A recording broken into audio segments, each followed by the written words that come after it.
Bonjour, merci d'être avec nous pour ce rendez-vous exceptionnel à 4 jours du deuxième tour avec les 3 têtes de liste de ces élections régionales. Sophie Montel pour le Front National, arrivée en tête avec 31,5% des voix. François Sauvadet pour la liste LRUDI, 24% des voix au premier tour. Et Marie-Guilde Dufay pour le Parti Socialiste, 23%. Bonjour à tous les 3. Ce débat va se dérouler sous le régime de l'égalité des temps de parole. Alors, mesdames, messieurs, pendant ce débat d'1h10, ce que nous souhaitons, c'est que vous nous disiez clairement quel est votre programme, votre projet pour la grande région Bourgogne-Franche-Comté. Qu'est-ce qui va changer dans la vie quotidienne de ceux qui nous regardent si vous devenez président du Conseil régional, dans les domaines, évidemment, où le Conseil régional a des compétences, à savoir le développement économique, les transports, les lycées, l'environnement et notamment la culture. Vous nous direz aussi quel type de présidente, de président vous souhaitez devenir. Et puis je vous précise, à vous qui êtes devant votre télévision, que vous pouvez commenter ce débat sur les réseaux sociaux avec le mot dièse qui s'affiche, REG BFC comme régional Bourgogne-Franche-Comté. Le développement économique, c'est un rôle essentiel pour les régions, on le sait, avec comme levier en particulier des aides pour les entreprises, pour les attirer ou pour les soutenir. Une des lignes de fracture entre vous, c'est peut-être la conditionnalité. Est-ce qu'il faut mettre des barrières pour donner des aides? Est-ce qu'il faut mettre des limites? Sophie Montel, dans votre programme, il y a plusieurs conditions. Est-ce que c'est une bonne idée en période de crise quand on sait que la compétition fait rage entre régions pour attirer des entreprises? Oui, mais je crois que c'est essentiel de mettre des conditions, car voyez-vous, en période d'austérité, on demande à nos compatriotes de se serrer la ceinture et il serait parfaitement inconcevable qu'une collectivité territoriale telle que la nouvelle région Bourgogne-Franche-Comté, qui va disposer d'un budget de plus d'1,3 milliard, distribue l'argent public de manière inconsidérée. Donc je pense qu'effectivement, non seulement il faut des conditions, mais il faut aussi, a posteriori, effectuer des contrôles sur l'utilisation des fonds publics. Mais ma question, c'était est-ce que les conditions ne sont pas de nature à repousser les entreprises?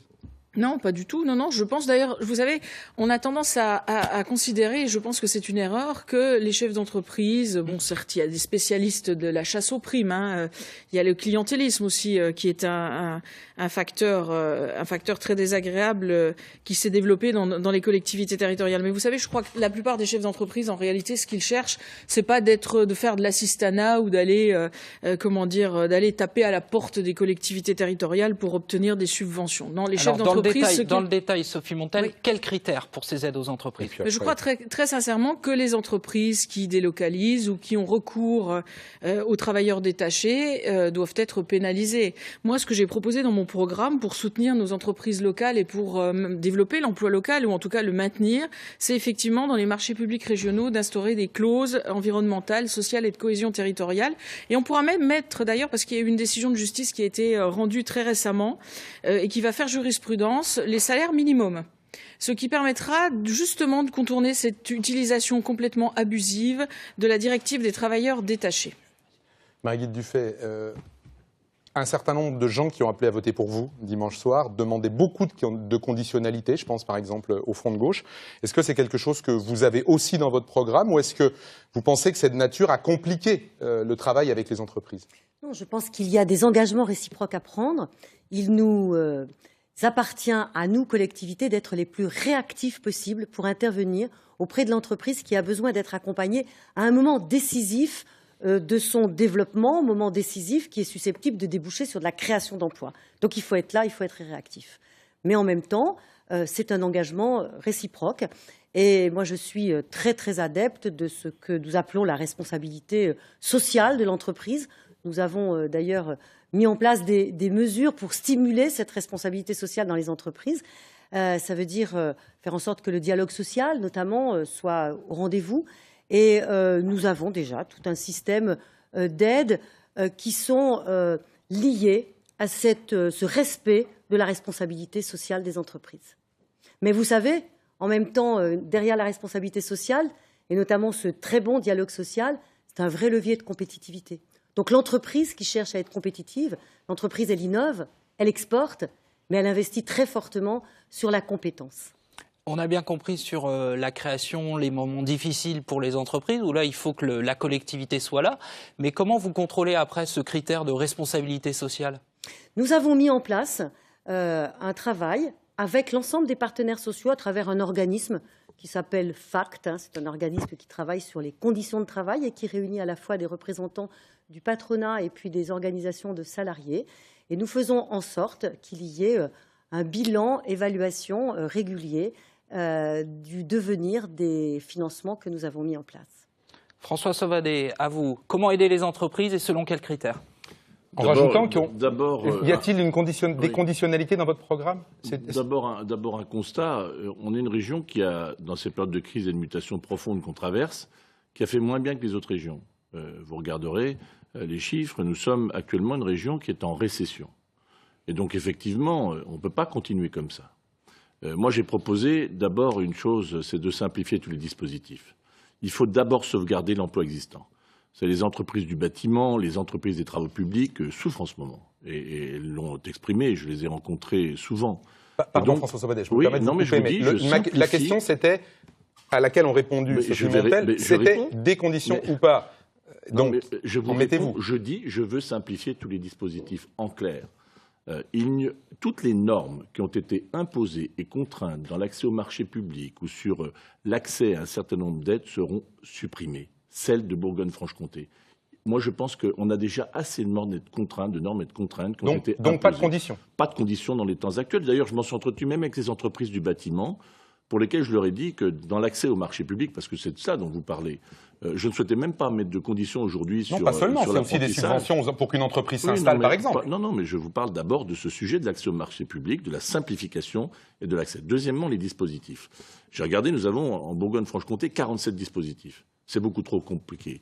J'ai rencontré des start-up qui me disent on a cherché à avoir des réponses simplement pour créer, être accompagné, soutenu. Donc, là aussi, trop de dispositifs. Et j'ai proposé d'ailleurs qu'on puisse avoir un guichet unique, notamment pour accompagner les entreprises à chacune de leurs étapes. À la fois celles qui sont en difficulté, et elles veulent des réponses rapides, celles qui veulent investir, et puis aussi faire un environnement qui soit favorable à l'entreprise et l'industrie. Et ça, on pourra probablement y revenir. Votre avis sur ce que vient de dire François Sauvadet? Écoutez, c'est exactement ce que nous faisons déjà. Alors j'entends régulièrement M. Sauvadet dire « Mais alors puisque vous le faites, pourquoi tout va si mal ?» C'est quand même vraiment malhonnête d'établir un rapport entre les chiffres du chômage actuellement et l'action que nous avons pu mener. Je pense que malheureusement le chômage serait encore plus important si nous n'avions pas mené l'action que nous avons menée.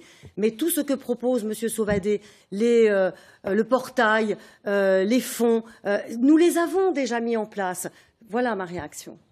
Sophie Montel, une précision peut-être, le taux de chômage est inférieur dans notre région à la moyenne nationale. Oui, mais nous sommes dans une région. Mais il est quand même trop fort. Dans une région qui souffre, mais la souffrance, la désindustrialisation, c'est quand même le résultat des politiques de l'UMPS, la politique notamment ultralibérale menée depuis des décennies en France. Et cette soumission totale. Mais qu'est-ce qu'on peut faire pour endiguer ça, endiguer la désindustrialisation quand on est président de conseil régional? Je crois justement que la région d'ailleurs va avoir un levier beaucoup plus important en termes de développement économique. Et moi je le dis, c'est soutenir, c'est contourner cette directive, c'est le code des marchés publics européen, mais le contourner de manière tout à fait légale, notamment, je l'ai dit tout à l'heure, en instaurant des clauses dans les marchés publics régionaux. Et puis aussi, moi, je suis très attachée au fait de privilégier, en quelque sorte, les entreprises, les chefs d'entreprise qui prennent des apprentis. Parce que ça aussi, c'est essentiel. Voilà, moi, je constate... Je vous coupe quand vous parlez d'emploi local, pardonnez-moi, mais la préférence locale fait partie de votre programme. On sait qu'il y a beaucoup d'entreprises de Bourgogne et Franche-Comté qui, par ailleurs, vont chercher des marchés à l'extérieur de Bourgogne. Est-ce que ce n'est pas contraire simplement au flux de l'économie ? Non, vous savez, nous sommes dans un monde, dans une mondialisation sauvage où il n'y a plus de règles en réalité. Voilà. Nous avons aujourd'hui des entreprises qui sont, moi j'ai rencontré les responsables de la Fédération française du bâtiment et ils m'ont dit exactement la même chose. Le problème qu'ils ont, c'est cette directive dite des travailleurs détachés, alors j'en ai souvent fait grief à Madame Dufay au Conseil régional de Franche-Comté. Ça représente combien de personnes ? Non, mais il faut concrètement mais justement, nous donner le problème, une idée. cher monsieur, c'est que nous sommes dans l'incapacité les uns et les autres. J'ai souvent demandé le chiffrage au Conseil régional. Je l'ai même demandé au préfet de Franche-Comté qui a été incapable de me donner les chiffres. Voilà. Que en réalité, tous les grands chantiers qui ont été, je pense à l'hôpital Médian, je pense à la LG Vérin-Rhône. Vous savez, on nous vantait ces grands chantiers en nous expliquant que ça allait créer 5 000 emplois, 6 000 emplois. Et en réalité, ceux qui en ont le plus bénéficié, ce sont les entreprises étrangères et les travailleurs détachés. Vous savez, quand vous savez le chiffre, non, mais si, non, même non, Raymond Forny avait reconnu que sur les 5 000 emplois qui devaient être créés sur la LG Vérin-Rhône, il y en avait eu seulement 500 et c'était des CDD. Donc, Madame Dufay, soyez honnête, reconnaissez au moins ça. L'hôpital Médian, j'ai les chiffres. On sait que 80% des entreprises qui ont été utilisées sont des entreprises étrangères avec des travailleurs détachés. Une précision pour les Bourguignons qui nous regarderaient, qui ne sauraient pas ce que c'est que l'hôpital Médian. C'est l'hôpital qui est en construction dans l'aire urbaine Belfort-Montbéliard. On vous laisse répondre, Marie-Georges. Ce qui est important, c'est que les entreprises de notre territoire puissent travailler à la faveur des chantiers que nous lançons. La région ne lance pas souvent de chantiers, elle n'est pas souvent maître d'ouvrage.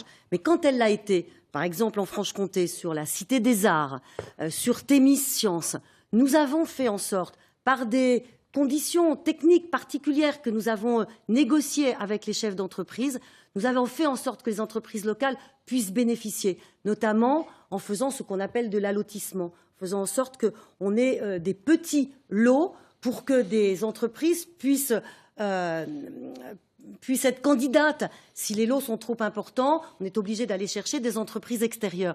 Donc l'allotissement est une procédure qui convient aux entreprises du bâtiment et qui ont reconnu qu'effectivement, là, la région avait été vertueuse.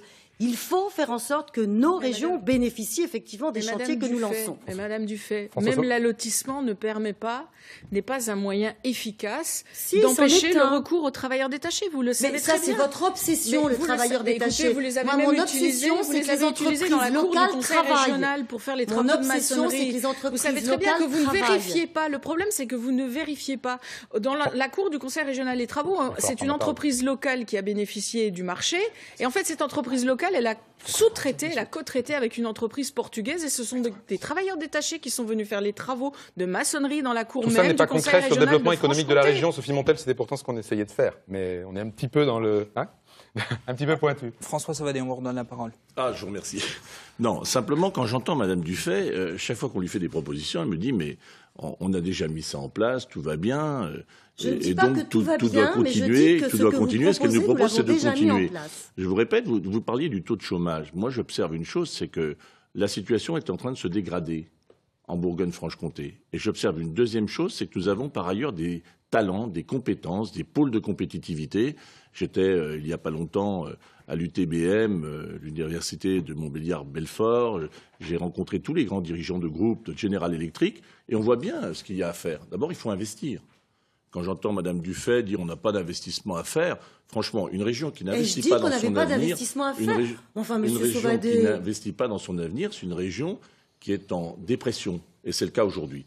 Regardez, vous avez les moyens d'investir. Je vous coupe, mais parce que attendez, tout le monde... écoutez, si pour le débat, je ne peux pas aller au terme de ce que j'ai envie de dire. Non, mais c'était pour rebondir, pour prolonger. Alors donc, je vais vous dire ce que je vais prendre l'exemple de General Electric. General Electric aujourd'hui est en train de créer des emplois. 300 emplois, et notamment avec une nouvelle génération de turbines qui vont passer de 10 fabrications de turbines à 40. Il y a là un problème qui va se poser très rapidement. Le transport de ces turbines prend 45 jours pour une turbine pour aller de Belfort à Mulhouse. 45 jours. Il y a là le port de Bouronne qui est juste à proximité. Je vous le dis, il faut qu'on investisse vite parce que ça permettra en 24 heures de transporter ces turbines. Donc, je pourrais multiplier les exemples de ce type où il nous faut investir. Alors vous me dites comment vous allez investir. C'est ça la deuxième question que vous me posez. Alors je vais me permettre d'y répondre. Il faut baisser les frais de fonctionnement. Ils ont augmenté de 30% au cours des dernières années. Il faut les baisser. Le niveau d'investissement aujourd'hui, le recul qu'il y a eu, l'absence d'investissement routier de grande capacité, l'absence de perspective sur la remise en chantier de la voie d'eau, qui est un sujet majeur pour le développement de l'avenir de nos enfants. Tout ça la fameuse liaison Saône-Moselle. La fameuse liaison Saône-Moselle, mais je suis ouvert à tout débat, mais chacun voit bien les enjeux. Le transport maritime, le transport de l'eau et sur la voie fluviale est un des éléments majeurs sur le transport des gros matériels industriels. Regardez ce qui s'est passé au port de Gron, dans l'Yonne. Des installations se sont mises là parce que le port était aménagé. Je dis qu'il faut une grande politique d'infrastructure. Et si je suis élu président de cette région Bourgogne-Franche-Comté, je puis vous dire qu'on ne remettra un terme à finalement ce qui s'est passé pendant 6 ans, où à cause des Verts notamment, plus aucun grand projet routier, autoroutier, à l'exception du TGV qui a été lancé il y a 20 ans, n'a été engagé. Est-ce qu'on peut continuer comme ça? Allez, on continue justement. Vous nous avez fait la transition, souhaitez parler des transports, puisque le développement économique, c'est aussi la manière dont on accède et dont on sort de la région. Sur justement ce projet de voie d'eau. Je voulais revenir quand même sur la question de l'investissement qui n'avait jamais baissé en Franche-Comté. C'est pas vrai, il a baissé de 15%. Il n'a jamais baissé. Nous sommes la région qui, en plus, s'est payée un TGV. C'est les chiffres. Mais non, et vous nous faites un faux procès quand vous parlez du port de Bourgogne. Mais tout le monde est d'accord sur le fait que les colis lourds et que les turbines à gaz qui sortent de General Electric, eh bien, il vaut mieux qu'elles empruntent la voie d'eau que la voie routière. C'est un projet qui est en train d'être travaillé. Vous êtes en train d'établir des faux procès. Il est en train d'être travaillé avec VNF qui réunit la région, la CCI, le port de Bourgogne pour que les choses avancent. Et tout le monde est d'accord. Et vous êtes en train de faire un faux procès. C'est pas du débat, cela. C'est vraiment pas du débat. Bien sûr, je pourrais vous prendre l'exemple de ce qui se passe à Vesoul, où les camions, il y a là le grand centre européen de Peugeot en pièces détachées, et pour lequel il n'y a eu aucun investissement routier mis en place pour éviter ce qu'on voit. Les camions, j'y suis allé, j'ai circulé sur ces routes. Et la région est signataire du contrat de plan sur ces projets. Chaque fois, on me dit, on ne l'a pas fait pendant les 6 ans, mais vous voyez bien, tout est en cours pour les années suivantes. Alors qu'on le sait très bien, les écologistes et la majorité, la coalition, a empêché toute réalisation de toute nouvelle infrastructure pendant les 6 ans, à l'exception du TGV qui avait été engagé. Sophie Montel, on vous donne la parole sur ce thème des transports et des infrastructures. Alors, déjà, moi, je voudrais tordre le cou à cette logique et à ce que j'entends dire depuis le début de cette campagne. Monsieur Sauvadet, il n'y a pas que la région Franche-Comté et la région Bourgogne et l'ensemble des régions françaises qui voient l'explosion des dépenses de fonctionnement et la baisse conséquente des dépenses d'investissement. Vous êtes à la tête d'un exécutif, vous êtes à la tête d'un conseil départemental, celui de Côte-d'Or, et la Cour des comptes vous a épinglé sur une baisse dramatique des investissements, notamment en matière de développement économique, où je crois qu'entre 2008 et 2012, vous avez fait descendre les dépenses d'investissement de moins 30%, moins 34% et moins 64% pour les collèges d'ailleurs. Alors, en la matière, je crois que vous êtes à égalité avec Madame Dufay. Vous gérez votre département de la même façon. Ce que vous souhaitez faire sur les infrastructures de transport si vous êtes président. Sur les infrastructures, je crois d'abord qu'il est essentiel. Nous avons déjà réalisé, les travaux de la LGV Rhin-Rhône ont été réalisés pour une partie, pour la première phase. Je crois qu'il est essentiel de continuer et de peser de tout notre poids pour que la deuxième phase puisse avoir lieu, puisque sinon, il n'y a pas vraiment de cohérence. Est-ce que le coût en vaut la chandelle? Il y a une vraie discussion sur les TGV aujourd'hui. Ça vaut la peine de dépenser des milliards pour quelques minutes. Non, mais je suis d'accord avec vous sur le fait que d'abord, il y a entre la décision qui est prise et la réalisation des travaux, on sait qu'il y a une multiplication et qu'on se retrouve en général avec une facture qui est doublée à la fin des travaux. Je suis d'accord avec vous. Mais à partir du moment où on a Et on sait que le coût TGV a des conséquences sur les autres lignes. Donc oui, mais à partir du moment où on a lancé la LGV Rhin-Rhône, je pense sincèrement qu'il faut aller au bout et que le deuxième tronçon doit être réalisé et que c'est un investissement qui peut être utile. Je précise, il manque une quarantaine de kilomètres aux deux extrémités. Je veux dire, ne pas terminer ces travaux, c'est un peu un non-sens. Soit il fallait rien faire, soit on va jusqu'au bout de la logique.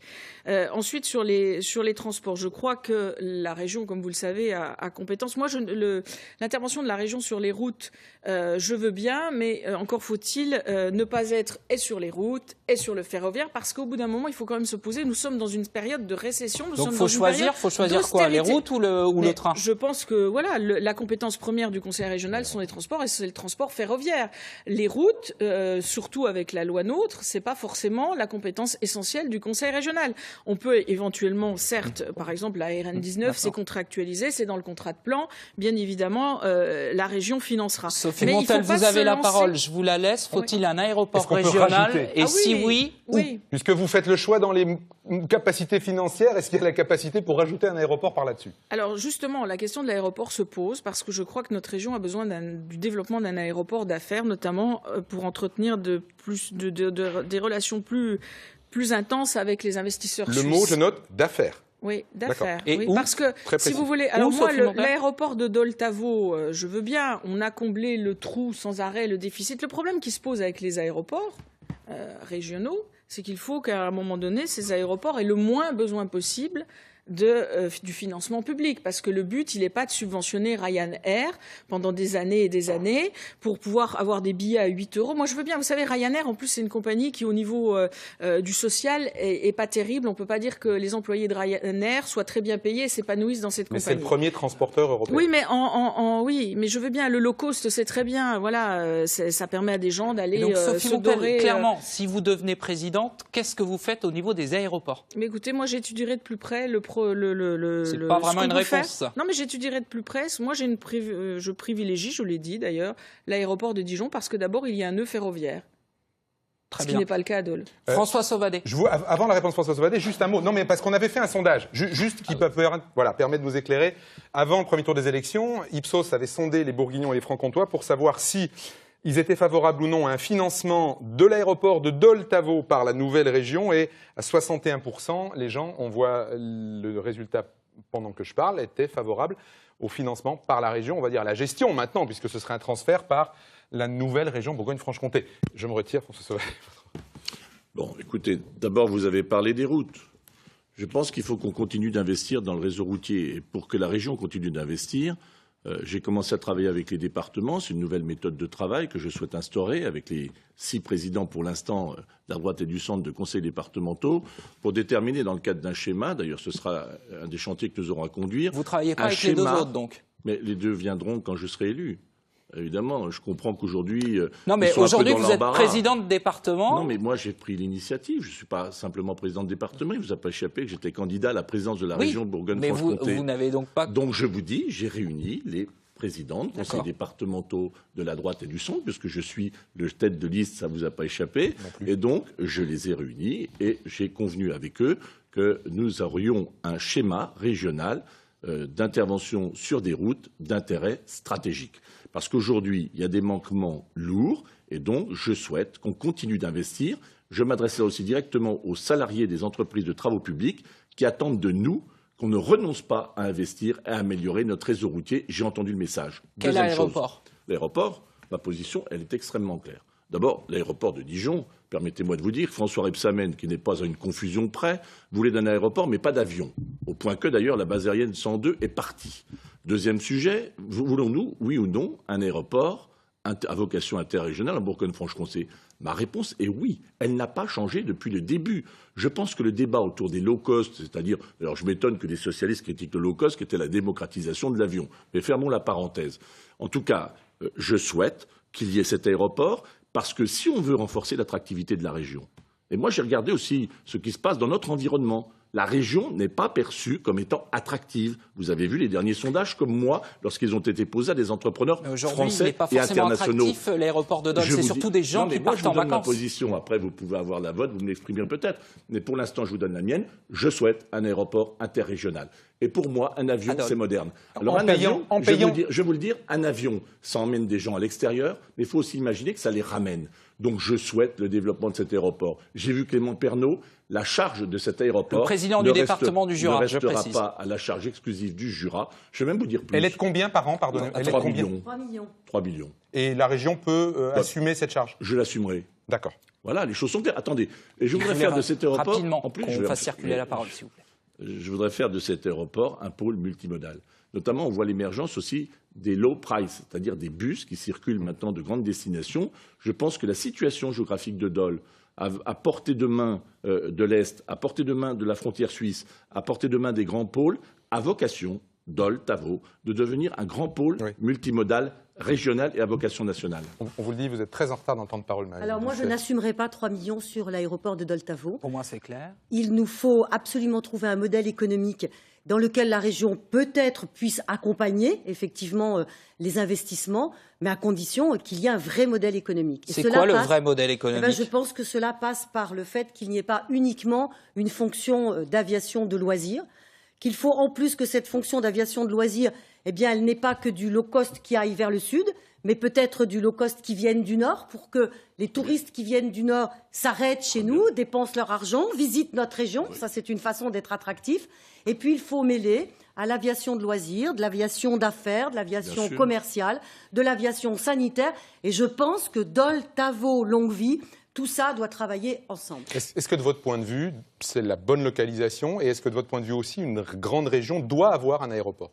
Je pense, mais ça ne veut pas dire que parce que la grande région doit avoir un aéroport, qu'il faut que la grande région finance l'aéroport. C'est pour ça qu'il faut trouver le modèle économique. Et quand j'entends dire qu'il y a 140 000 passagers par an, ce qui est extraordinaire et que c'est pour ça qu'il faut aller financer, moi je dis que les 140 000 passagers, on les a dans les TER en 2 jours.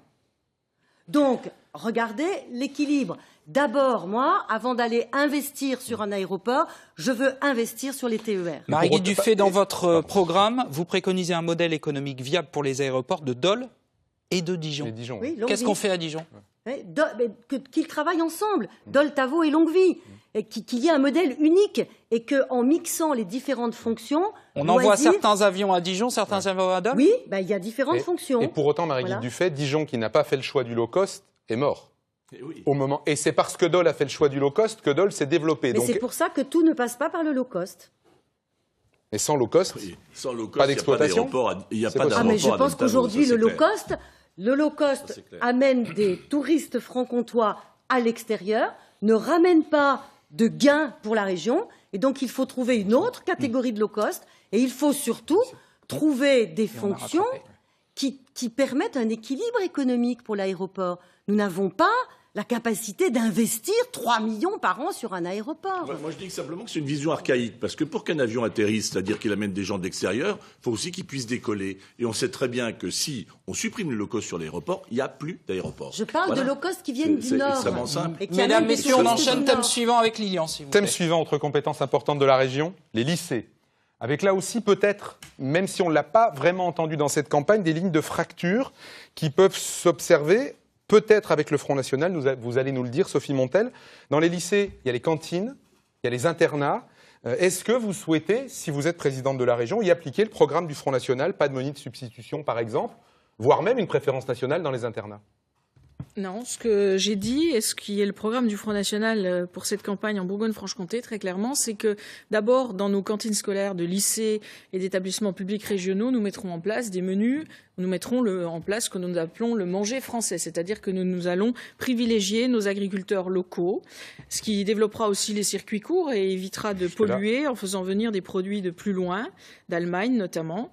Et puis effectivement, nous supprimerons les menus de substitution. Ça n'est un scoop pour personne. Le Front National s'oppose, veut que la laïcité soit respectée dans les lycées. Donc nous mettrons fin à ces menus de substitution parce que c'est un problème. Vous voyez, et moi ce qui me choque, c'est quand je vois Monsieur Platret qui est sur la liste de Monsieur Sauvadet, qui a fait un petit buzz. C'est le maire de Chalon-sur-Saône, je précise. En annonçant qu'il allait supprimer les menus de substitution et qui parallèlement signe avec Monsieur Barouin une charte de la laïcité visant à interdire les crèches dans les mairies. Voyez-vous, je crois qu'au nom de la laïcité, on ne peut pas faire tout et n'importe quoi et que jusqu'à preuve du contraire, sans connotation religieuse, les crèches font un peu partie de la tradition française. Sur les internats, rien du tout ? Non, sur les internats, je ne sais pas pourquoi vous parlez de... Je ne sais pas, on sait que les internats, il y a plein d'endroits où il n'y a pas assez de place dans les internats. Mais vous avez parlé des... Je parlais de préférence nationale. Préférence nationale. Il y a plein d'élèves qui ne sont pas français dans les lycées français aujourd'hui, donc est-ce que votre préférence nationale... c'est pas du tout dans le programme du Front National. D'accord, je ne sais pas où vous avez pêché ça d'ailleurs. Je vous posais une question, j'ai rien pêché du tout. Oui, je réponds. D'accord.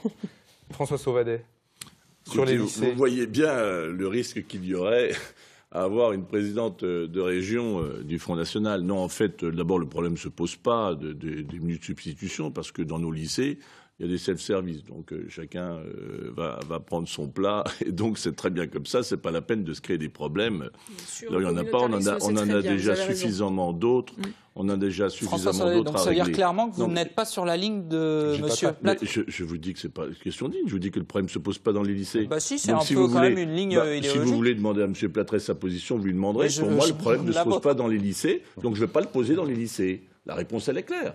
Deuxième chose, effectivement, on a là un vrai sujet avec la formation notamment, et qu'est-ce qu'on va faire de la formation et des lycées, le lien collège, lycée, formation professionnelle, emploi. Moi, d'abord, je vais proposer brièvement un moratoire déjà des fermetures de lycées pour qu'on y voit clair sur l'organisation territoriale des formations. Beaucoup ont été fermés ? En tout cas, non, il y en avait une perspective de 3, mais on me dit que c'est passé de 3. Hein. Enfin bon, voilà. Ça a été revu, effectivement, mais on va en parler avec Mme Dufay. C'est pas le sujet. En tout cas, moi, je propose un moratoire. Deuxième chose, je pense qu'il faut organiser notre système de formation vers l'emploi. Ce n'est pas acceptable de voir que dans une région comme la nôtre, 20% de nos jeunes sont sans emploi ni formation. De jeunes de 20 à 29 ans. Ce n'est pas moi qui le dis, c'est l'Observatoire régional de la jeunesse qui vient de sortir. Vous l'avez vu, ces derniers chiffres. Donc moi, je propose vraiment d'abord qu'on ne finance plus une seule formation, quelle qu'elle soit, lycée professionnel ou d'autres, une formation qui ne débouche pas sur un emploi. Donc toutes les formations parking, etc., il faudra revoir tout ça. Deuxième chose, il faut le faire avec les responsables professionnels. Vous avez des exemples de formations qui servent à rien? Écoutez, regardez autour de vous. Regardez autour de vous l'ensemble des services de formation qui s'auto-alimentent, qui s'auto-créent. Non, je dis qu'il faut aller vers l'emploi. L'emploi de demain, d'aujourd'hui et de demain. Et donc, je proposerai un schéma territorialisé des formations avec une mise en perspective des besoins de formation. Il faut que ça commence dès le collège. Dès le collège et avant le lycée, il faut multiplier les stages. Vous avez les stages de découverte pour les métiers. Aujourd'hui, ce n'est pas acceptable de voir des jeunes sans emploi et parallèlement des métiers qui tombent sans repreneur et des PME, des TPE qui recherchent de l'emploi et qui me disent de trouver personne. Donc je veux un schéma territorialisé qui tienne compte de la diversité des territoires. Sur la formation, mais d'abord, effectivement, le plan lycée et le plan de rationalisation des lycées, un plan de rationalisation immobilière qui a eu lieu en Franche-Comté, qui a suscité une levée de bouclier. Est-ce qu'il faut continuer à réorganiser la carte des lycées, notamment en Bourgogne? C'est fait. Bien sûr, mais je pense que la Bourgogne, elle est en train de rationaliser comme la Franche-Comté. Et la rationalisation, c'est un plan d'investissement massif sur les lycées. Il nous faut investir massivement sur les lycées pour en faire des campus des métiers, des vitrines des métiers d'aujourd'hui, dont on ne dit pas assez qu'ils recrutent, notamment les métiers de l'industrie et des métiers de demain. Et cela passe par un plan d'investissement massif. Quel rapport vous avez avec l'éducation nationale? C'est facile? C'est difficile, ça? Nous travaillons actuellement très bien avec le recteur, puisque c'est notre principal interlocuteur.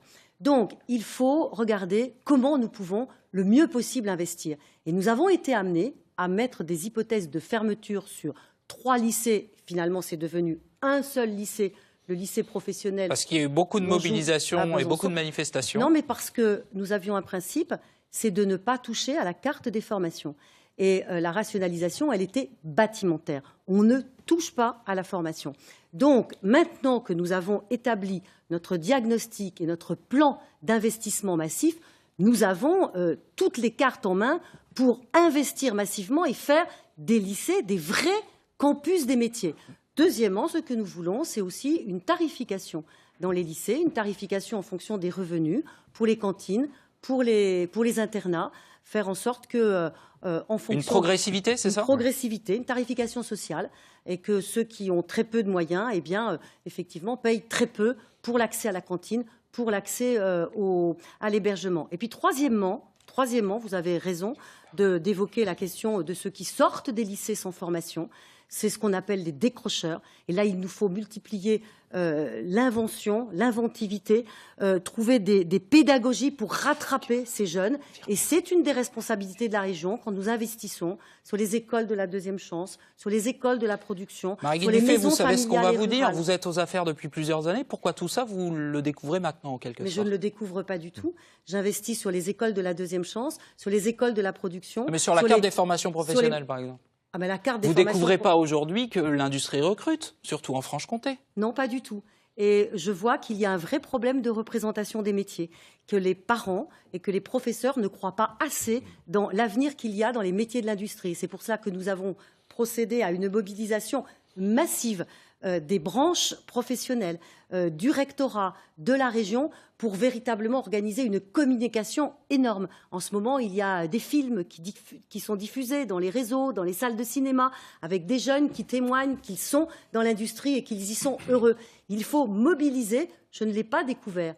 J'ai considéré qu'avant même de financer toute formation, ma première responsabilité de présidente de région, c'était de faire en sorte que les parents, que les enseignants croient qu'il y a un avenir dans ces métiers de l'industrie. Sophie Montel, vous demandiez la parole et j'en profite pour... Alors, vous allez dire que j'extrapole sûrement. Vous me regardez du coin de l'œil et je le vois, mais on sait que Marion Maréchal s'est exprimée sur le sujet de la contraception et de l'avortement en PACA. On sait que dans les lycées, il y a un certain nombre d'opérations en direction des jeunes. Vous, en tant que députée européenne, vous appartenez à un groupe qui a voté dans un certain nombre de cas contre le droit à la contraception et à l'avortement. Est-ce que si vous êtes au Conseil régional, vous souhaitez avoir un certain nombre de politiques ou de suppression de politiques ou d'informations, je pense aux infirmières scolaires dans les lycées par exemple, sur ce sujet-là? Non, je vous le dis très clairement, non, pas du tout.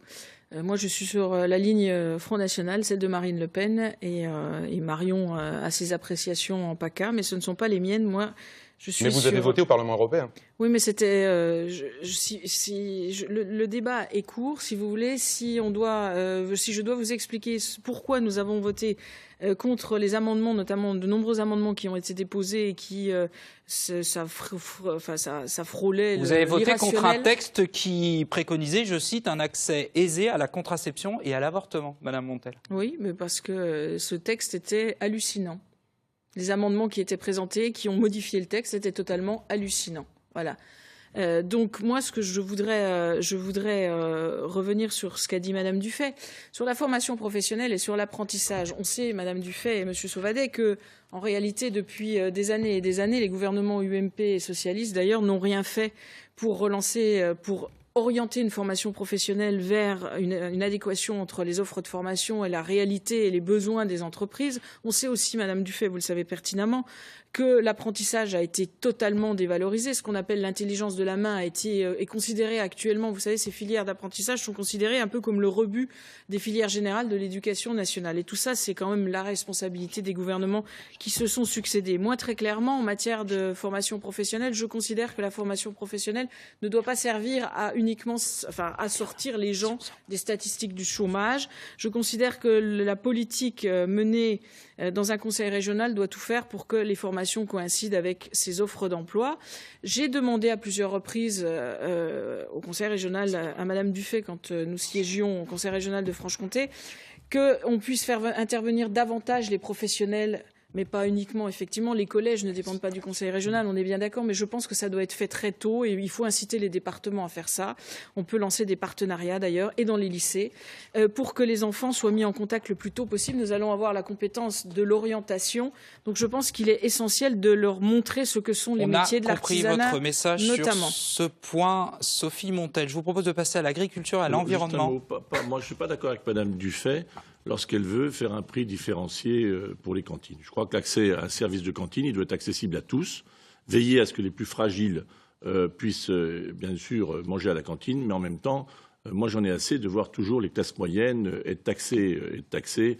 Et je proposerai aussi une nouvelle méthode de travail, cette fois pour les métiers, en organisant une conférence annuelle des métiers pour réunir tous les chefs d'entreprise et leurs représentants pour qu'on regarde l'évolution des métiers, l'évolution pour les métiers d'aujourd'hui, les métiers du futur. François Sauvadet, vous avez la parole, je vais vous la redonner. Vous avez passé cette campagne à opposer agriculture et écologie punitive. Est-ce que vous pouvez nous expliquer pourquoi ? Ça, je vais vous l'expliquer tout à fait clairement. Moi j'ai regardé les programmes qui ont été verdis et qui ont contribué surtout à mettre de la norme sur de la norme en permanence.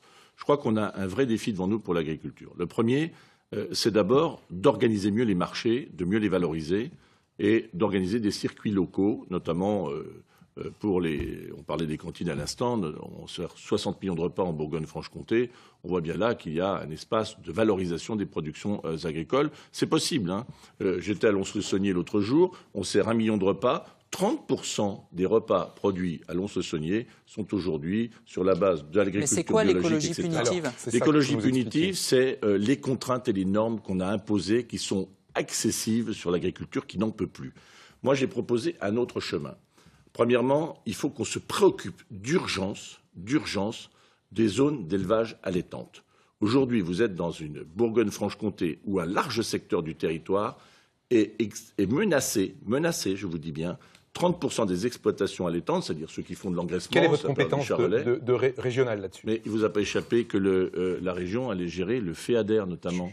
C'est-à-dire je vous donne l'occasion de l'expliquer. Le fonds européen du deuxième pilier, c'est-à-dire 1,5 milliard Et là aussi, moi j'ai proposé un changement de méthode, c'est-à-dire que ce soit un Arnaud Danjean, qui est député européen, qui assure le suivi et la bonne utilisation de ces crédits FEADER, notamment. Et donc, il faudra qu'on les consacre. On va beaucoup déséquilibrer notre temps de parole. Vous reviendrez. Non, mais j'arrête simplement. Vous comprenez bien que moi, ce que je veux, c'est de la valorisation des produits agricoles. Ce que je recherche, c'est créer de la valeur ajoutée. Ce que je dis, c'est de préoccuper de l'organisation des marchés pour faire de la valeur ajoutée. Mais le bio ne vous intéresse pas. Le bio, naturellement, mais pas que le bio.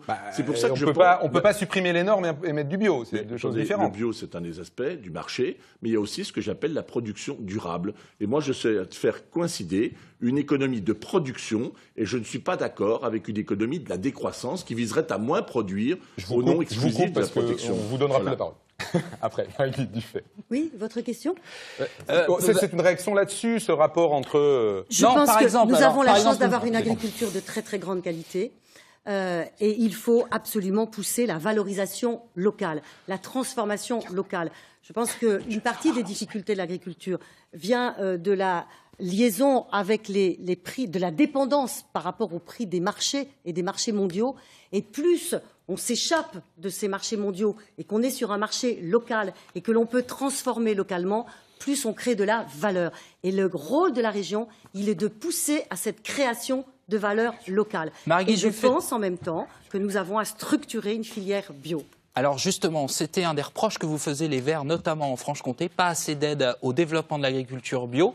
On a pu lire dans cet entre-deux tours que vous étiez apparemment engagé pour que les Verts vous soutiennent, justement sur ce point-là. Est-ce que vous pouvez nous éclairer là-dessus ? On était déjà très engagés sur l'agriculture bio, avec une aide à la certification, une aide à la structuration, mais effectivement, les Verts qui ont une vraie identité par rapport à ces sujets-là, veulent toujours plus. Et c'est bien, parce que derrière le bio, c'est la qualité. Et aujourd'hui, où on parle de réchauffement climatique, eh bien, l'agriculture bio, elle participe à la lutte contre le réchauffement climatique. Donc c'est important de pousser. Il nous faut pousser toujours plus. Et les fonds FEADER, effectivement, nous aident à la conversion bio, au fait d'aider des agriculteurs qui n'étaient pas en bio à se convertir au bio. Et ça ne peut être qu'un pilier en même temps. Il y a toute une part de l'agriculture qui ne sera pas en bio. Mais il faut trouver l'équilibre avec le reste. C'est un équilibre savant, et d'autant plus que nous sommes vraiment sur une région de production de qualité, bio ou pas bio. On est vraiment la région de la qualité. Sophie Montel, quelle agriculture en Bourgogne-Franche-Comté ? Alors moi, je pense d'abord qu'il faut absolument mettre le paquet sur nos AOP, nos AOC et nos IGP, parce que nous avons la chance d'en avoir énormément en Bourgogne et en Franche-Comté. Moi, je voudrais revenir, si vous me le permettez quand même, sur les propos de M. Sauvadet. Je trouve assez goûteux de voir M. Sauvadet se positionner en défenseur de l'agriculture et en expliquant que les normes... Non, mais c'est assez amusant. Parce que vous avez regretté toutes les normes qui assaillent nos agriculteurs, qui les contraignent. Mais je vous rappelle quand même, Monsieur Sauvadet, que l'essentiel des normes qui asphyxient l'agriculture française et l'élevage, ce sont des normes européennes, des normes de cette même Union européenne que vous appelez de vos vœux et que vous soutenez de manière plus qu'intense. Donc il faut être quand même logique. Évidemment, nous ne pourrons pas... Vous n'allez pas rejeter les crédits européens quand même. Vous n'allez pas rejeter les crédits européens. Cher Monsieur Sauvadet, les crédits européens, ce sont l'argent des Français, voyez-vous. Oui, parce que la France verse 21 milliards, elle n'en retrouve que 13 milliards, et notamment au titre de la PAC, donc nous sommes déficitaires de 8 milliards. Donc rassurez-vous, le Front National ne crachera pas sur ce que vous appelez les fonds structurels européens, qui en réalité sortent de la poche des contribuables français. Je peux vous Sophie Montel, on parlait d'environnement. L'environnement en région, c'est aussi la politique énergétique. Est-ce que vous êtes favorable aux investissements dans l'éolien et dans les énergies alternatives? Non, très clairement, l'éolien pour nous, c'est non. Pour plein de raisons d'ailleurs, parce que je trouve que ça pose des tas de problèmes aux gens qui, ça leur pose des problèmes d'acouphènes, des problèmes de santé dans les zones où sont implantées les éoliennes. En plus de ça, je trouve que ça n'est pas une énergie renouvelable qui a montré jusqu'à preuve du contraire son efficacité, une efficacité totale. Donc voilà. Et puis en plus de ça, c'est au niveau de l'écologie, vous m'excuserez, mais quand on sait comment sont montées les éoliennes avec les dizaines de milliers de tonnes de béton qui sont enfouies pour les faire tenir debout. Alors quels autres choix pour rentrer dans ce que la France doit respecter en termes de remplacement d'énergie fossile ? Pour tenir ces engagements internationaux qui d'ailleurs vont sûrement être modifiés dans quelques jours, peut-être. Très sincèrement, je pense qu'il faut arrêter de... Comment dire ?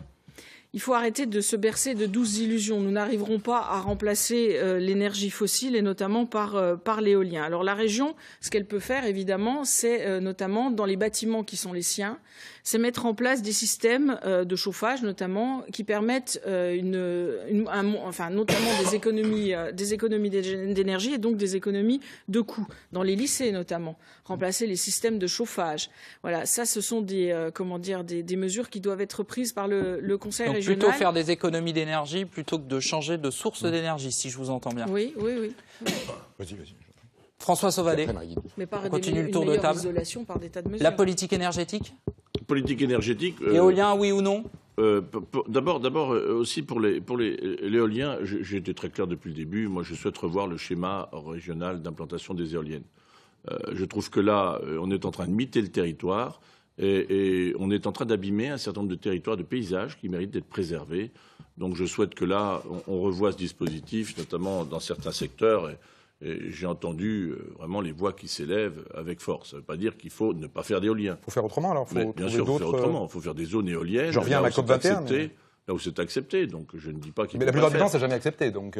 Oui, mais non, mais je connais des endroits où c'est accepté. Vous allez dans Lyon, le bord de l'autoroute, ça gêne personne. C'est accepté par la population. Aussi, il faut une certaine massification aussi pour s'assurer que demain on assure l'entretien de l'éolien. Donc c'est un vrai sujet. Deuxième sujet, je crois que effectivement, il faut qu'on encourage tout ce qui permettra de l'économie d'énergie, de l'utilisation d'énergie.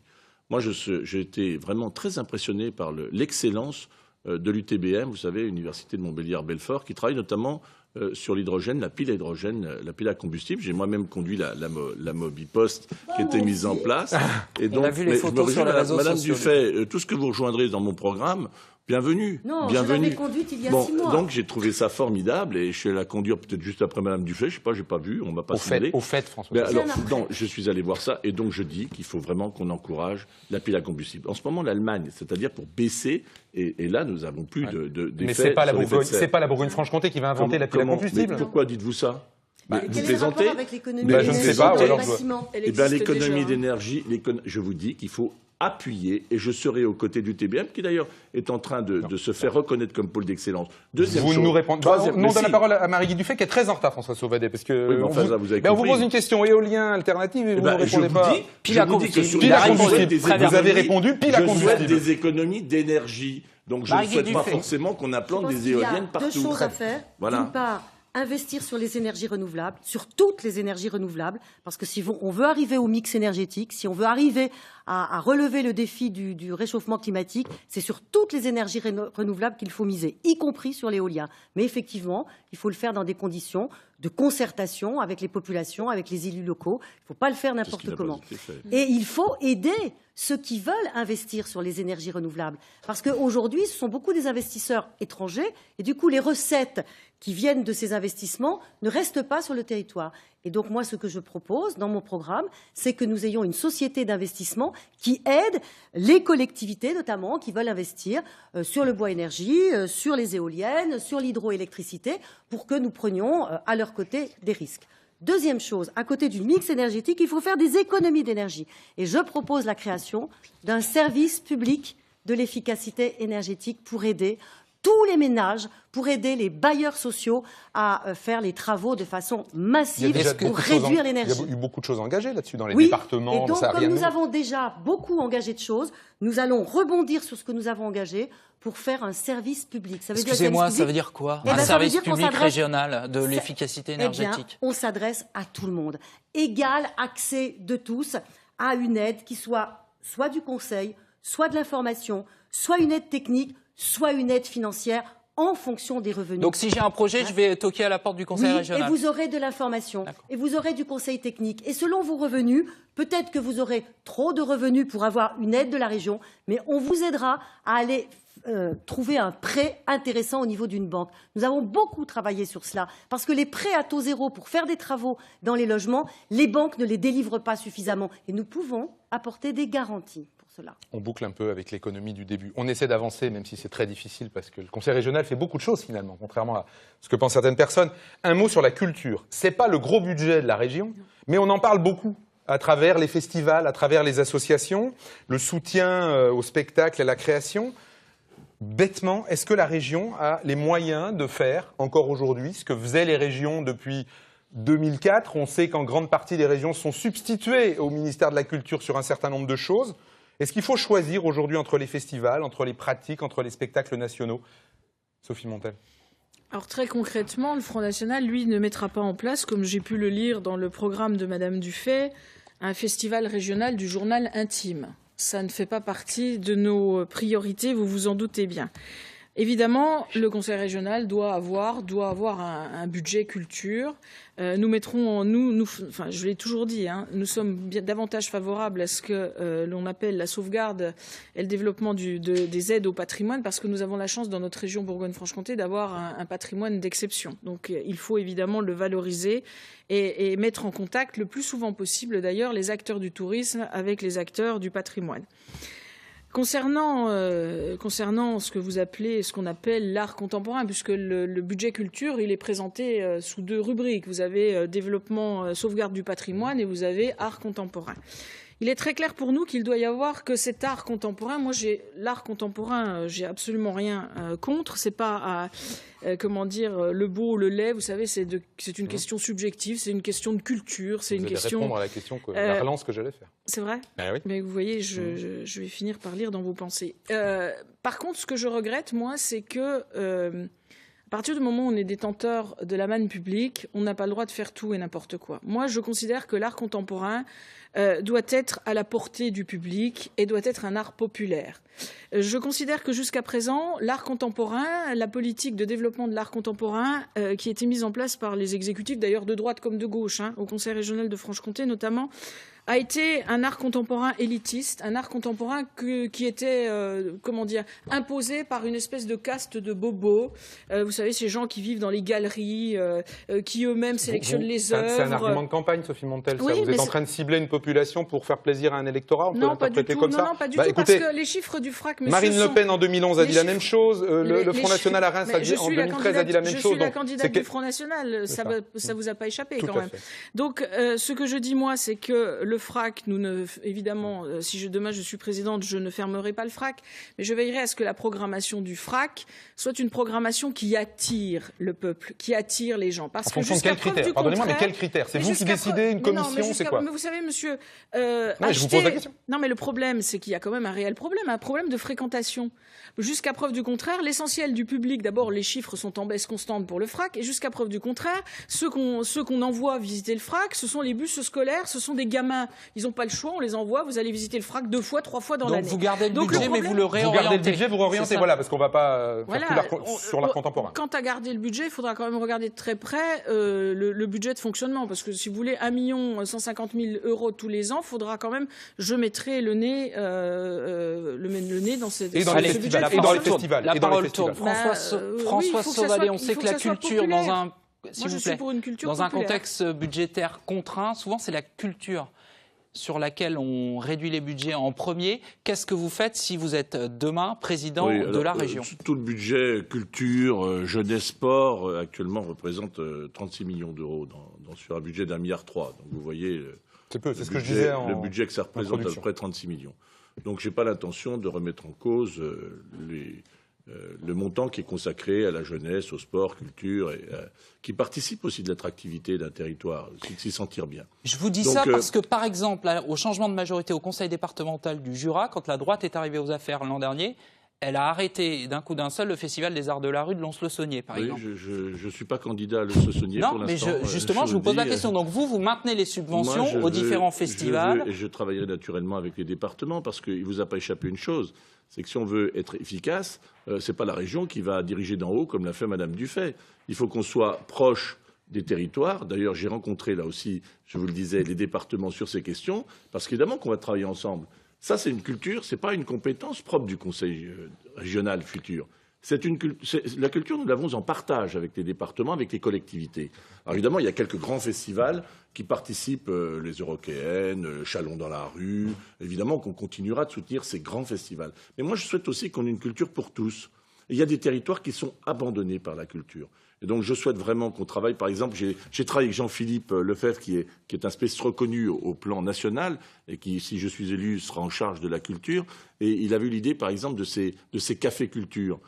Encourager la création, un prix des jeunes créateurs. Et moi, je ne suis pas d'accord avec Mme Montel sur les créateurs d'aujourd'hui, ce mépris qui est manifesté à l'égard de l'art contemporain. En général, moi, je travaillerai avec l'art contemporain parce que la rencontre entre un patrimoine d'exception qui est le nôtre, avec l'art contemporain qui sont les créateurs d'aujourd'hui, ça aussi, ça participe de l'attractivité d'un territoire. Et donc, je souhaite que la culture soit vraiment un des éléments et participe de l'attractivité de tous les territoires, y compris des territoires ruraux. Vous allez bien vous entendre avec M. Patria du FRAC de Bourgogne. Hein. Donc, Marie-Guide vous avez déjà mis des gens proches de Patria sur votre liste, c'est vrai.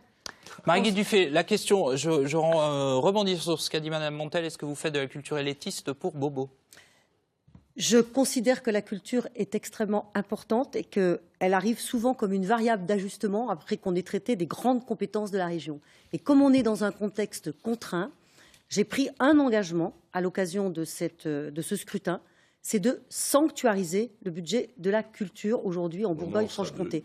Sanctuariser, ça veut dire qu'effectivement, on n'y touchera pas, on ne le baissera pas. Ça veut dire qu'il y a des marges ailleurs pour la aussi, culture, du coup. C'est pour le sport, c'est pour la vie associative aussi. Culture, sport, vie associative, derrière, c'est la cohésion sociale. Et on en a plus que jamais besoin. Donc il faut vraiment qu'on soit très très présent sur ces domaines. C'est l'attractivité, certes, mais c'est aussi le vivre ensemble. Et j'y tiens énormément.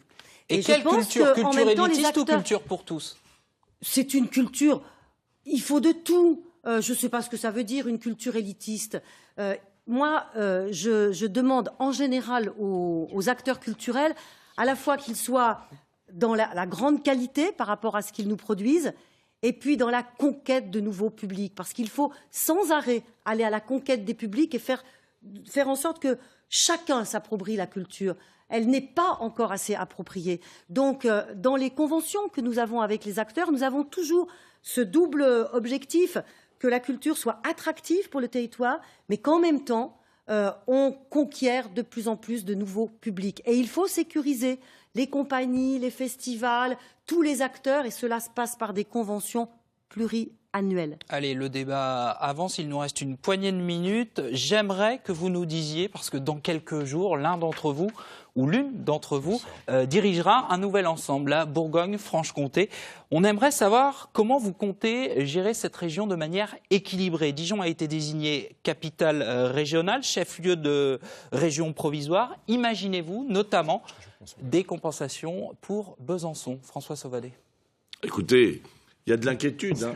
Je la comprends et je la partage aussi parce que, franchement, toute cette réforme qui était voulue par le Parti socialiste était bâtie à la hâte.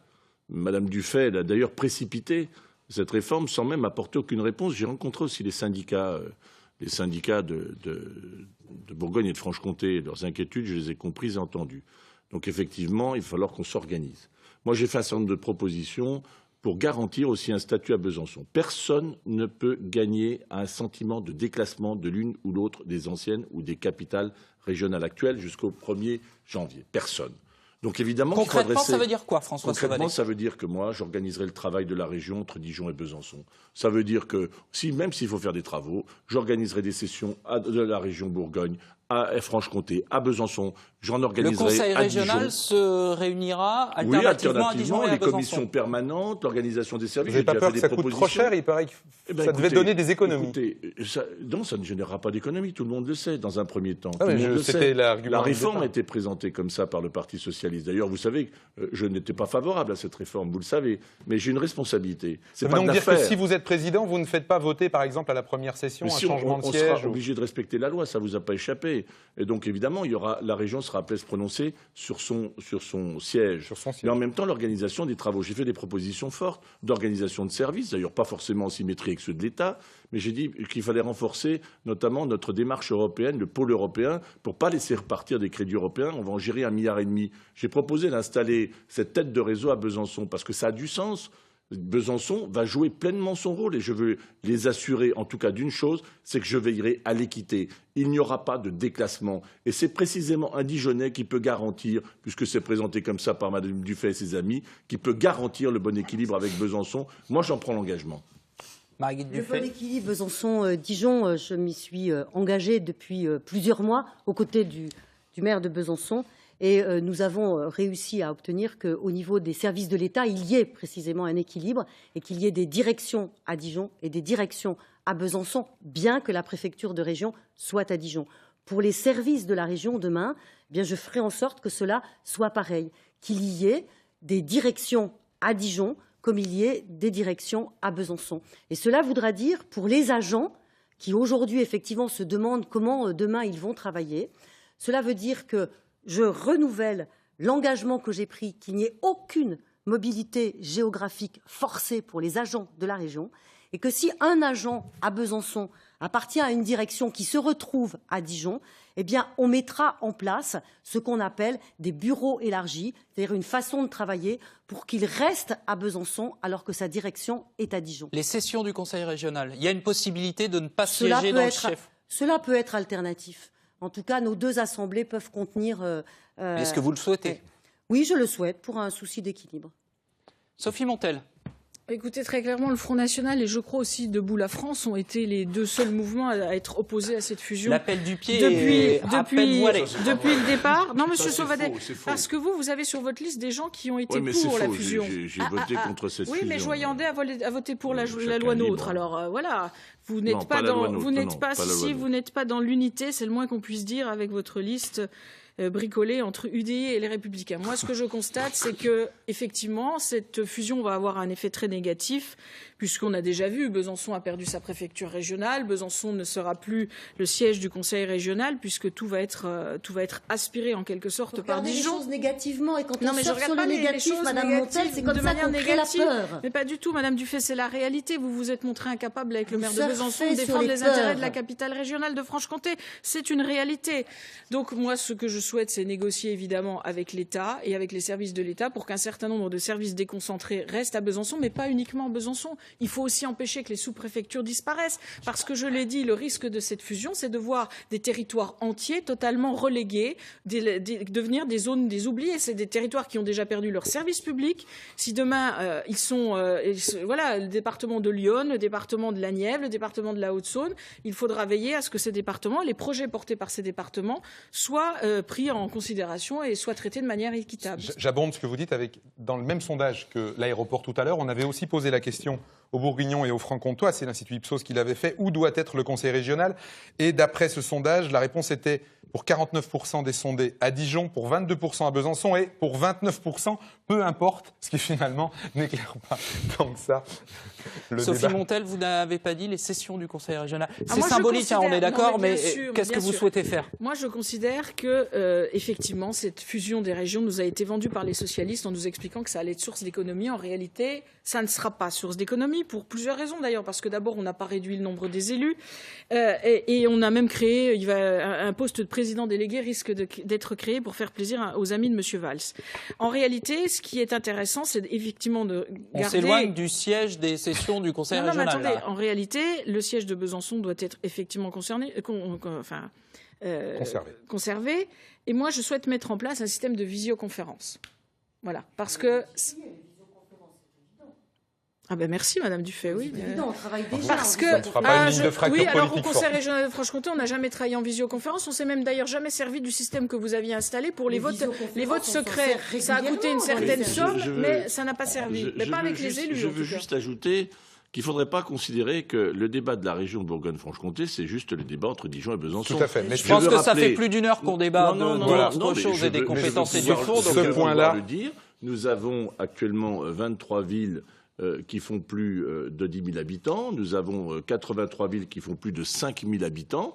Et moi, j'ai pris un engagement très simple, c'est qu'aucun territoire ne soit oublié. Et effectivement, il y aura une présence territorialisée par département avec un guichet de la région qui sera en mesure de garantir cette proximité. J'en ai pris aussi l'engagement. François Sauvadet, vous parlez d'engagement. Vous êtes plusieurs autour de cette table à avoir plusieurs mandats. et vous souhaitez devenir président de région. François Sauvadet, vous êtes aujourd'hui député, président du département de Côte-d'Or. Si vous êtes élu dimanche, que faites-vous de ces mandats? Très simplement. Eh bien, écoutez, j'ai décidé, élu président ou pas, mais la deuxième éventualité, je ne la privilégie pas, je quitterai mon mandat à l'Assemblée nationale pour me consacrer au département et à la région, c'est-à-dire je réinvente le conseiller territorial en quelque sorte. Mais au département en tant que conseiller départemental? Bien sûr. Bien sûr. Bien sûr. Vous avez des accords pour ce qui se passerait pour le conseil départemental? Vous m'avez invité lundi matin. J'aurais essayé. Oui, au moins. Sophie Montel, vous êtes aujourd'hui conseillère régionale de Franche-Comté sortante et vous êtes également députée européenne, on en a parlé tout à l'heure. Qu'est-ce que vous faites si vous êtes élue dimanche? Très honnêtement, je conserverai mes 2 mandats et je serai à la tête de l'exécutif. Ça ne coûtera rien à la collectivité ou quasiment rien puisque je suis déjà écrêtée. C'est possible légalement? Oui. On peut être à la tête jusqu'en 2019. Parce que je considère qu'il est essentiel aussi d'avoir une vision au-delà de la région, d'avoir une vision et un poids politique et d'être au fait justement de tout ce qui se trame au sein de cette Union européenne pour pouvoir un peu se prémunir de ce qui peut arriver dans nos régions. Et puis aussi, c'est essentiel parce que on a parlé des fonds européens tout à l'heure, mais il y aurait aussi beaucoup à dire sur l'utilisation de ces fonds européens qui vont arriver et qui, pour un certain nombre d'entre eux, vont être utilisés pour accueillir les migrants, voyez-vous. L'Union européenne en a décidé ainsi. Madame Montel, être députée européenne et présidente de conseil régional, je pense que c'est incompatible. Que la fonction d'un conseil régional ne peut pas vous amener à remplir correctement votre fonction de député européen. Et je vous entends quand même régulièrement, au niveau de votre formation, donner des leçons de morale aux autres. Et je pense que la première leçon, c'est de faire son travail correctement et que pour cela, il faut avoir un mandat unique. Vous savez, Madame Dufay, on a un certain nombre de députés européens au Front National qui sont également à la tête d'exécutifs locaux et notamment de mairies et qui font parfaitement leur travail, tant à la tête de leur mairie qu'au Parlement européen, voyez-vous, puisque les députés du Front National sont parmi les mieux classés. Je pense que le renouvellement politique, il passe par le mandat unique. Si on veut qu'il y ait plus de responsabilités, prises notamment par les femmes, qui aujourd'hui sont trop peu présentes dans la vie politique, cela passe par le mandat unique. Et si on veut faire son travail correctement, cela passe par le mandat unique. François Sauvadet a demandé la parole. Ça, vous savez, ce sont des mots. Il faut qu'on ait des élus connectés sur le territoire. Des élus élus sur des listes. Et on ne peut pas être connecté sur le territoire si on a un seul mandat? Écoutez, moi, je pense... Vous savez, dans ma vie politique, j'ai été élu député avant d'être maire et avant d'avoir cette expérience-là. Je vais vous dire une chose, j'ai été bien meilleur député lorsque je suis devenu maire et lorsque je suis devenu élu local. Parce qu'on est connecté à ce que vivent au quotidien ces milliers de maires, ces centaines de milliers d'élus municipaux qui vivent effectivement de grandes difficultés. Voilà, moi c'est ce que je dis. Donc je resterai au conseil départemental et au conseil régional. Puisque vous êtes en retard avant les conclusions, Marie-Guilde Dufay, sur ce sujet-là. Vous, depuis le début, un mandat unique. Écoutez, moi je fais ce que je dis et je dis ce que je fais. Moi aussi. J'ai toujours été adepte du mandat unique pour une raison à la fois de sérieux dans le travail, de sérieux dans ce qu'on fait. Et puis, je pense que c'est la façon de renouveler la vie politique et de faire en sorte qu'il y ait davantage de femmes. Il y a des sénadeurs qui veulent être aujourd'hui conseiller régional, socialistes. On arrive à la conclusion. On arrive à la conclusion de cette émission. L'ordre des conclusions a été tiré au sort en début, juste avant qu'on commence l'émission et le débat. Sophie Montel, c'est à vous d'entamer cette série de conclusions. Vous avez 45 secondes. Écoutez, moi, ce que je voudrais dire aux téléspectateurs ce soir, c'est qu'au premier tour, ils ont permis au Front National d'accéder à la première place et de porter le Front National au plus haut, avec un écart très important par rapport aux 2 listes de mes adversaires. J'invite donc tous les patriotes à se mobiliser, à se rassembler autour de la seule liste qui est en rupture complète et qui incarne le changement face aux politiques menées par l'UMPS, politiques qui ont ruiné la France et ruiné son peuple et dont on mesure tous les jours et tous nos compatriotes mesurent au quotidien le côté néfaste, ils le vivent au quotidien. Donc moi j'invite les souverainistes, j'invite les patriotes à se rassembler autour de ma liste et à permettre au Front National de gérer cette collectivité territoriale. Vous savez, nous avons gagné un certain nombre de villes et la gestion Front National est des plus efficaces. Merci, Sophie Montel. Marie-Guilde Dufay, à vous. Moi, je veux dire que la situation est extrêmement claire et grave. Pour la première fois, le Front National peut accéder à la présidence de la région de Franche-Comté. La droite ne peut pas gagner le Front National parce que la droite n'a pas les réserves de voix suffisantes. La gauche rassemblé avec les écologistes, avec le Front de gauche et avec tous les démocrates, peut gagner. Donc il y a un enjeu fondamental et moi je m'engage pour une Bourgogne-Franche-Comté qui soit à la fois solidaire, écologique, fraternelle, et j'ai l'habitude de tenir mes engagements. L'enjeu est vraiment décisif. C'est pour la liste que je conduis qu'il faut voter pour faire rempart au Front National. Merci Marie-Guilde Dufay. François Sauvadet, c'est à vous que... Moi, simplement, je ne veux pas m'adresser à un camp. Je voudrais m'adresser à tous les Bourguignons, tous les Francs-Comtois. D'abord, le Parti socialiste ne peut pas s'exonérer de la responsabilité qui est la sienne dans la situation que nous traversons. 4 ans de pouvoir, 11 ans ici, une situation qui s'est détériorée et une aspiration à un vrai changement. Moi, je ne veux pas un changement en pire avec le Front National. Moi, je veux vraiment que les choses évoluent pour redonner d'abord confiance à nos chefs d'entreprise, à nos jeunes qui sont au bord du chemin, simplifier les dispositifs, je l'ai dit. Et puis j'ai pris un engagement clair, c'est que, et je le dis avec solennité, c'est qu'aucun territoire ne doit se sentir, aucun habitant ne doit se sentir oublié dans la grande région. Et ça, ce sera pour moi une ligne directrice. Enfin, je veux tout simplement redonner de la confiance et puis de la fierté dans notre belle région. Merci François Sauvadet, merci à tous les trois d'être venus débattre au bout de cette longue journée de débat. Merci chez vous de nous avoir suivis. On vous attend dimanche à midi puis à 19h pour les journaux et à 20h15 pour la soirée électorale. On le redit avec une estimation du résultat des 20h15. D'ici là, en Bourgogne et en Franche-Comté, la campagne est à suivre dans vos journaux et sur Internet. Tout de suite, le journal. Bonsoir et merci. Au revoir.